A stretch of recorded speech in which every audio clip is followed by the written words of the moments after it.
Thank you so much, Ral and Carissa. And yes, Mzansi, it is so important that we talk about our mental health. And what better day than to highlight that than on World Mental Health Day. Now, my friend, if you do not know, 23 people die by suicide in South Africa every day. Not every week, not every month, every single day.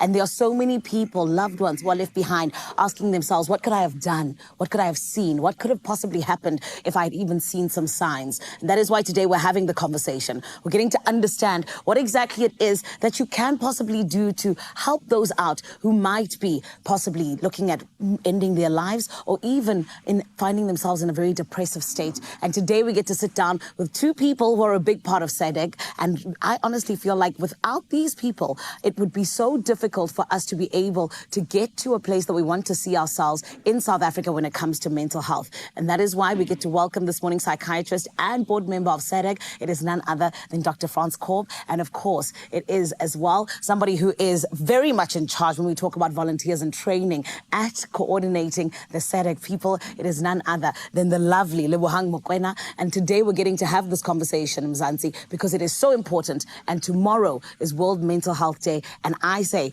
this is where we need to be talking about it, because keeping quiet is where we truly find ourselves in a dark place. Hello, you two. How are you? Good. How are you? I'm amazing. Thank you. Thank you so much for joining us this morning, guys. It really is an important conversation that we're having. Yep. And, you know, with SADC having the only 24-hour crisis helpline in the country, the work that you do, absolutely incredible. I mean, from WhatsApps to phone calls and everything else in between. But, Doctor, I want to start with you, because just like I said, there's so many loved ones who are always left behind asking themselves, what could I have done if I had maybe seen something? You know, what are the signs that someone might possibly be struggling in terms of wanting to end their lives?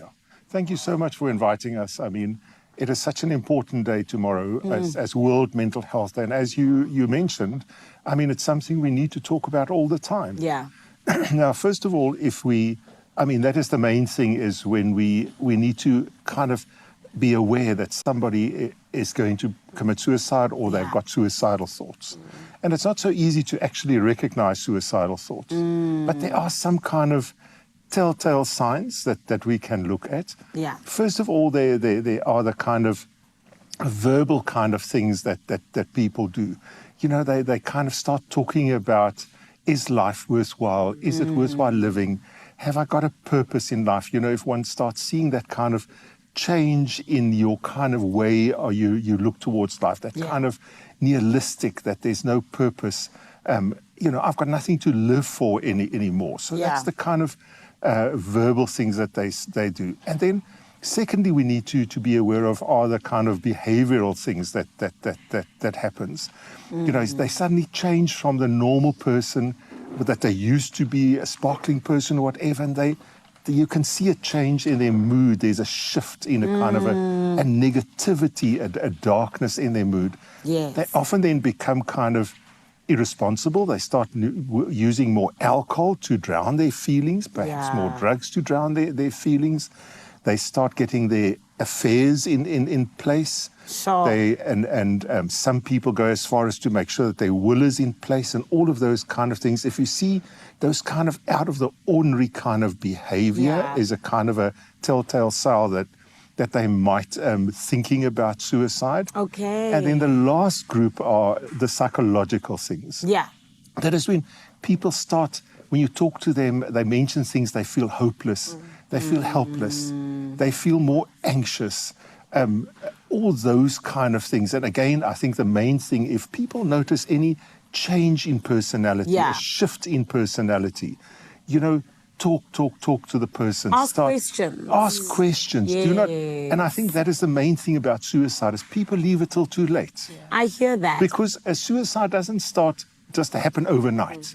Sure. It's often people start thinking about it. You first get the suicidal thoughts, the suicidal ideas. Yeah. And then it kind of progresses, it grows until it gets to the suicide attempt. And Dr. Korb, I think that you just touched on something so important where you say it doesn't happen overnight. Yes. That's actually something I don't think that a lot of people think about. And of Yeah. course, you know, they are the people who say, okay, what can I do? Yeah. And they reach out to you as SEDEC. And this is why I want to ask you this morning, Lebohang, what are the most common reasons that people are reaching out to your crisis helpline and, saying, this is why I feel like I'm having suicidal thoughts? Yeah, so it could be quite a lot of reasons, right?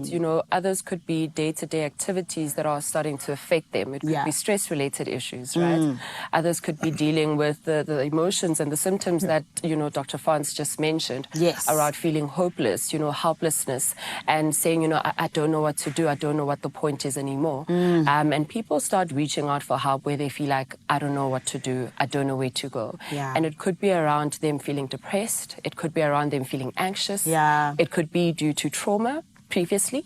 It could be suicide, like Dr. Franz mentioned.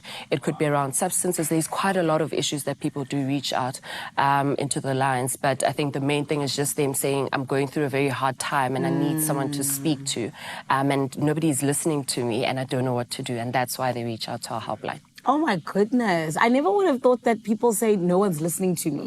Because I feel like for me, a lot of the time when you sometimes do speak to people that, sadly find themselves in that space, it's almost like they don't know who to speak to.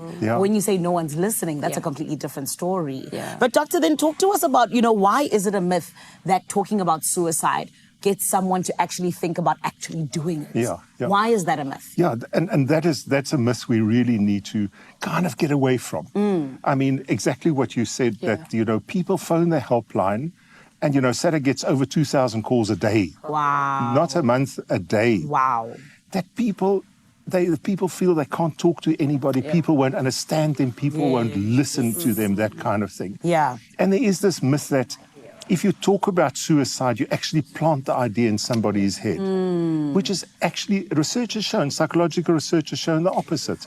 That if a person that is suicidal, have got these suicidal thoughts, if you start talking to them, they actually feel relief. Because there is somebody that is understanding. There is somebody that is listening to me, that can understand what is going on in my mind. Doctor, that is so beautiful. And I want us to continue with that because I feel like, some people genuinely don't understand just how freeing it can be for somebody who might be going through that. Exactly. And understand. And this is why I'm glad you two are not going anywhere. Zanti, you got to stay exactly where you are. We are having such a big, important conversation all around mental health because tomorrow is World Mental Health Day. But you know that we always encourage you to get into these conversations. But today, we're getting to understand why it is so important to do so all the time. Now, also coming up, we're going to be jumping on into the role nutrition plays in your life day to day. I think that this is something that can get us going as we get into the warmer months, as well as, more than anything else, getting to understand how we can help out our community when it does come to mental health. Stick around. We're going to take a short break and we'll see you after this. It's my feel-good breakfast show.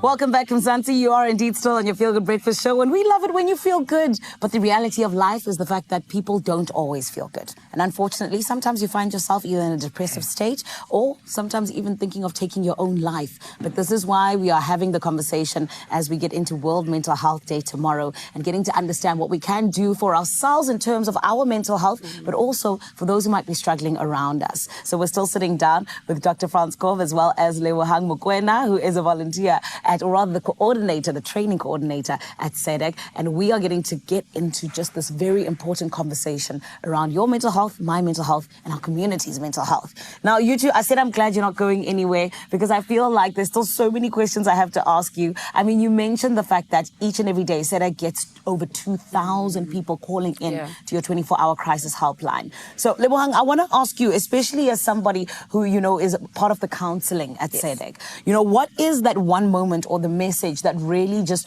resonates with you and reminds you why the work matters when it comes to helping people? Yeah. With the amount of calls that we get on a daily basis, we hear from different people, right? And like we mentioned earlier, people could be saying, this is my first time reaching out for help.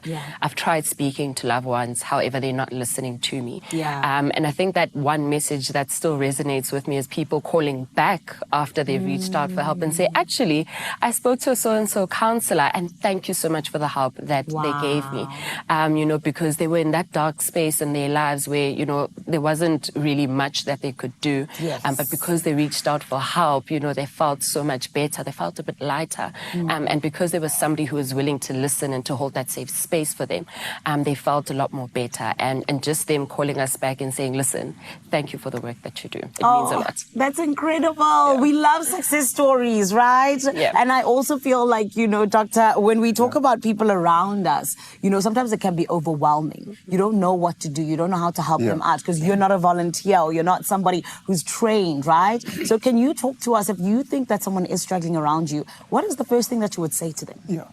The thing is, talk.